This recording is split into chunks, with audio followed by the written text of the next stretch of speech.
group mates. Here we are for case study number 4. And I decided to read all of them. And out of those, I decided to go with case study 2.2, hiring board members as staff, a family's love.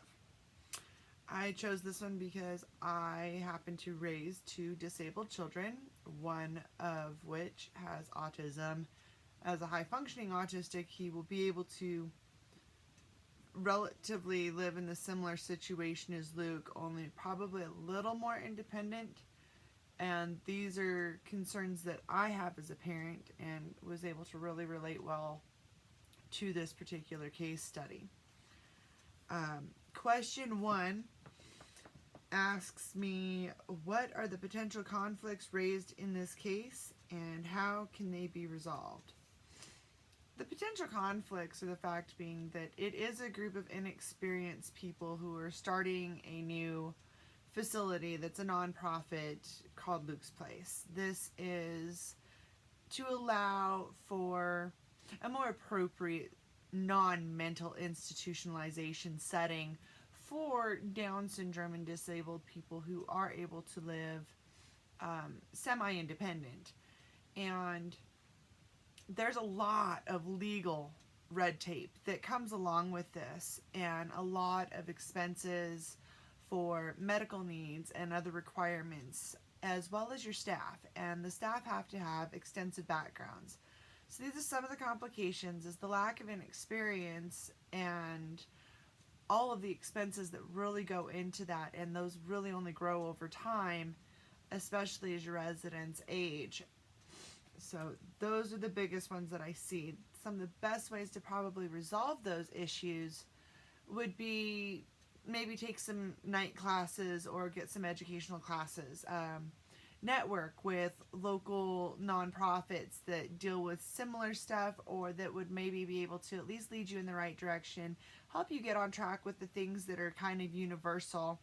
Find out who's the best options and most affordable to use when doing your extensive background checks, to make sure that the staff members that are going to be looking after your children and other people's loved ones, that they are the safest you can have in the industry, because you don't want anybody to hurt your babies.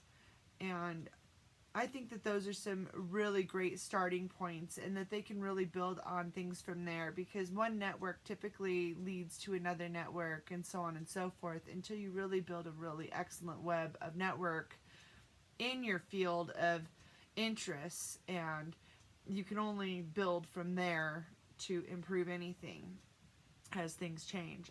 The second question in here is, what policies and procedures should the board develop for hiring staff?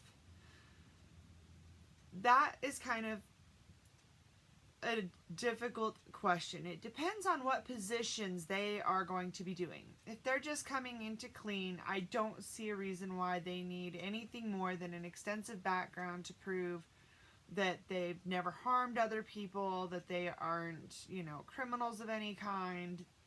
Pardon me.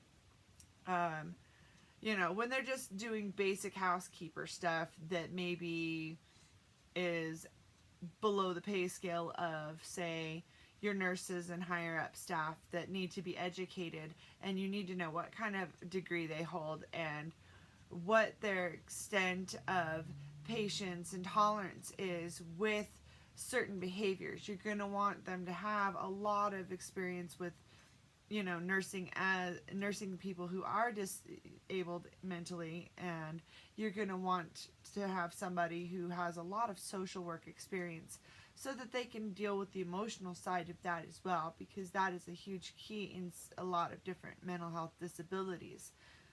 And I think that those ones would need a very, very strenuous dealing, and it might be proper to bring them in and have a trial run with them for a month or so and everything, to see whether they fit in with the culture. How do they interact with the residents? Is there anything offsetting? The residents are going to have a way better intuition than we will, because that's kind of their survival skill, and it's still very, very childlike in a lot of aspects. That being said, children are the most honest, so that side of them, making them absolutely unconditionally honest and loving, they're going to be able to tell us if something was off. And I think that that would be a really great thing, because you want somebody who's also going to understand that even if they aren't getting the top-notch pay based off of what they were talking about in the case study, then, you know, are they here for the long haul? Because we really need that stability for those residents. Question 3 is, can you recommend the steps that the board should take to hire its first executive director? In this case study, they're very gung-ho about having Catherine do it.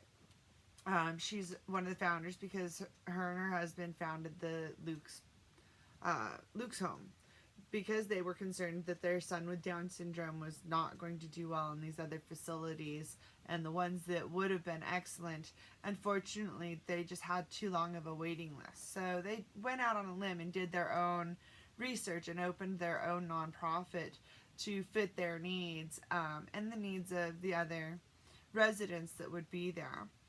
And I think that she's a little hesitant because she does already have a current job. This has already taken up so much of her life, and it's been extremely strenuous on everybody, even though they all love their kids and the work that they're doing.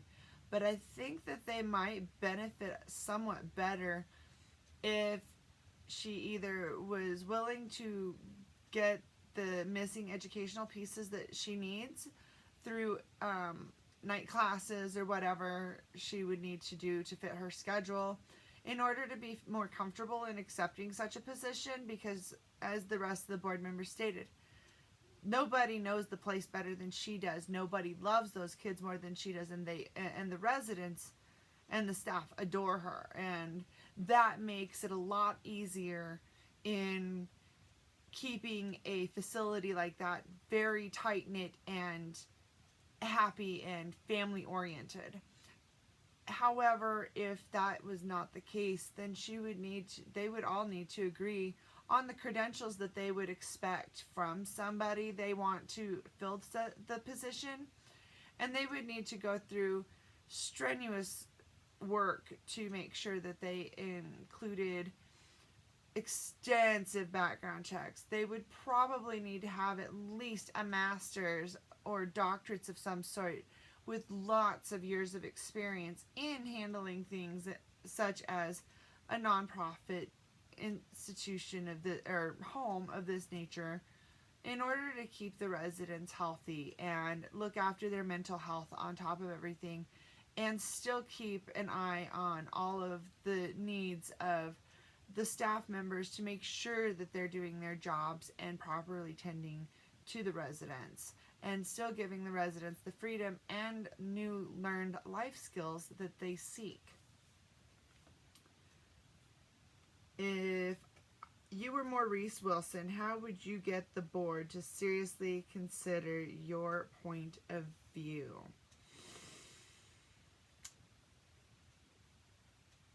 I think that Maurice had an excellent point about finding somebody who is already very well experienced with this, and that would help the residents to understand that the parents aren't always going to be around, and that really would give them a little bit different independence. I think that would change the atmosphere a little bit and make them feel a little more adult on their own.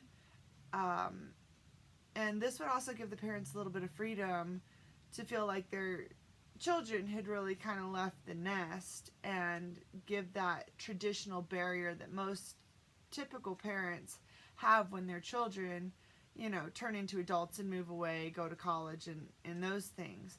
So that little barrier there is, I think, a very much needed barrier. It would help also for when the parents are eventually gone, that they already have a good rapport with somebody who's kind of a pseudo parent, and they would already have this little pre-made family with the other residents, and I think that that would be a mentally and emotionally healthy barrier for them as well, um, as that setup. But also, if they hired somebody who had more experience and more capabilities for this, they could probably find a way to expand the homes, and I think that at the same time they would probably have a lot less hurdles to go through. As I said before, there's a lot of legal red tape and so many different aspects that have to be taken into consideration, and so many things that are in play for a situation like this, whether it's a nonprofit or not. And that is a lot to take on for somebody who's just learning on the fly, and that is a lot easier and less problematic. And when you find somebody who's really in love with that position of the job to do that, they're also willing to work generally for the much smaller pay cut with budget restrictions, because they're there because they care and because they love the residents and they love what they do, instead of being there simply to get a paycheck and expecting it to expand when that may not be in the budget. So I think that Maurice would need to play that on how much easier it could be, how much more cost effective that would be as well, because they would spend a lot less money with all of their mishaps of, jumping through this hurdle and that hurdle, and then maybe jumping through a hoop that they really didn't need to jump through, and now they can't quite cover the hoop they should have jumped through that maybe costs a little bit more. So Maurice does have that, and I think that playing the cost-effective side and the experience side of that to take the stress out, as well as the barrier between, parent and adult child now venturing out semi on their own, would be a huge deal, and I think it would work immensely well for the health and growth of the residents as well. What are the ethical conflicts the board members should consider when they contemplate hiring Catherine to be the executive director? The first one that comes to mind for me is the fact being that, just like the rest of the board members, she's not only a founding member, but she is one of the parents as well. And it is named after her son, Luke's home, or Luke's place. And that sometimes, as a parent myself, I know that you can have the best of intentions, but when it comes to mama bear protecting baby bear, other bears sometimes get backburnered, or a lot of things get missed. And I think that that's a huge conflict of interest, because it's very difficult to set your personal feelings and your personal protectiveness of your already disabled child aside to let them grow, and you kind of hover and helicopter a little bit more than you should. So I think that that's a huge conflict of interest. I also feel that that's telling her that now she can't have any other form of adult life on her own either, because this place in her regular job, even if she left her regular job, already consumes every ounce of her spare time, and it consumes the other board members' spare time, every ounce of it as well. I don't know that that would be mentally and emotionally healthy for her either.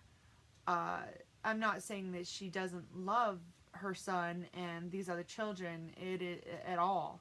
I mean, she does. She's obviously sacrificed so much. But at some point, she needs to be able to step back and enjoy a little of her own life as well, and get back to things she enjoys that doesn't necessarily have to revolve around something as time consuming as having to operate this facility. And I think that she might be a little afraid to say no, because she may not feel she's ready to step up to the plate, but she may not feel that she's ready to quite let a stranger come in and do things either. Um, there's just a lot of different areas on that could become conflicts, because everybody picked her and trusts her so much. Uh, in the amount of stress that she would be having to work through with this particular task, it is quite possible that she would use all of her status as a founder and now the new position of being the executive director. I think that it's quite possible she, under stress, would just start using that power to say, you know what, I'm making the decisions. You guys put me in this position, and I'm going to do what I want. And then she's just going to roll with it, and then things could, you know, potentially fall apart, and then everything they've worked for could potentially be ruined or lost. And I think that that is a very huge conflict of interest, and that they really need to evaluate where everybody's level of emotional involvement and stress has been with what they've given up so far, and really decide what the genuinely best option is going to be ultimately for the residents, and to make sure that they are taken care of properly, and who's going to be best suited to grow this nonprofit to continue offering these services and increasing services, along with ensuring that the life skills for a little more independence are going to continue being taught and grown within the residents of Luke's home.